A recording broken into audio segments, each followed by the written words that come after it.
Aggressive brown bear attacks gruesomely after being shot 6 times. Amidst the untamed beauty of Admiralty Island, Alaska, a gripping tale unraveled. Treacherous paths intertwined with wind-blown shores, concealing secrets beyond imagination. Here, in this dangerous and wild landscape, a gruesomely brown bear emerged, fueled by an insatiable fury. Surviving 6 shots, this relentless creature now embarks on a vengeful rampage, defying all odds and redefining the boundaries of nature's resilience.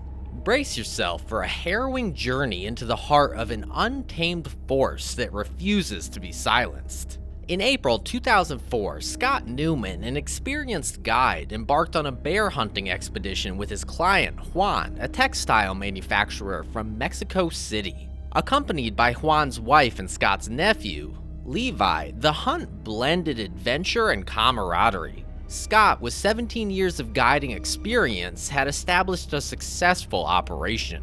Over the course of 9 days, the hunters diligently rose early, fueled by breakfast and coffee, and ventured out to spot brown bears along the bay's edges. However, luck was not on their side, and frustration grew as they encountered only 9 bears, falling short of their expectations. The bears proved elusive, defying their instincts to emerge from hibernation in search of food. With time running out and the end of the hunt approaching, a sense of urgency settled upon them. But on the 10th day, a glimmer of hope materialized in the form of a magnificent brown bear sighted on a peninsula in the middle of the bay. Scott knew that this was their last chance to claim a bear, even if it fell short of their ideal trophy. Anchoring their skiff, they embarked on a final approach, determined to conclude the hunt with a humane shot. Closing in on the bear hidden amidst the logs, science hinted at its pursuit of razor clams. Despite challenging terrain, the hunters stalked within 140 yards, patiently waiting for the bear to present an angle. But the bear's movements remained unpredictable, its head bobbing and position shifting.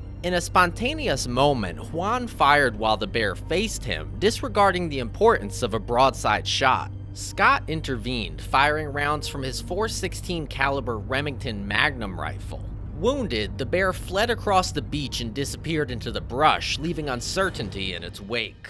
Aware of encroaching darkness, Scott and Juan deliberated. In Juan's final day, Scott opted to pursue the wounded bear without delay. They followed the blood trail, accompanied by bear scat, indications of distress.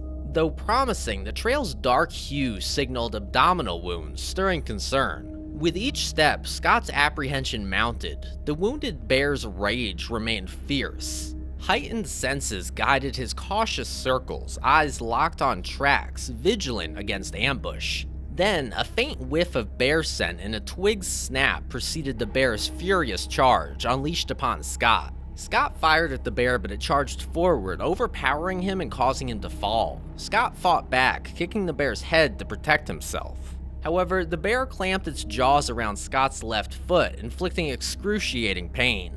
Scott tried to defend himself by shoving his rifle into the bear's mouth, but his hands suffered the bear's wrath. The bear continued to tear into Scott's leg and thigh, causing severe injuries. In a brutal act, the bear lifted Scott by his wounded thigh, shaking him violently as blood gushed from his wounds. After releasing its grip, the bear stepped back, weakened by the bullets. Seizing the opportunity, Scott escaped, hopping on his left heel to put distance between him and the wounded beast. Despite the surging pain, he called for help through his handheld radio. Levi and another guide responded swiftly, finding Scott in a blood-stained state. With their assistance, they stabilized him while awaiting a Coast Guard helicopter. The whir of rotor blades brought salvation as Scott was airlifted to the Sitka Community Hospital for a long and challenging recovery. The next day, Levi and the guide returned to find the lifeless bear lying atop Scott's boot. It served as a testament to the indomitable spirit of a hunter. Scott, however, carried the scars of the encounter, with 32 puncture wounds on his hands, arm, leg, and foot. In the aftermath of this harrowing ordeal, questions lingered. Could the attack have been averted with the aid of bear spray? Should Scott have left Juan on the beach or taken him into the timber as a backup shooter?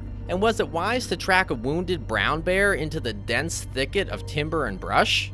As the tale comes to a close, these questions hang in the air, awaiting contemplation. And Admiralty Island, forever etched in the annals of untamed wilderness, continues to exude its enigmatic allure, reminding all who venture into its realm of the formidable forces that dwell within.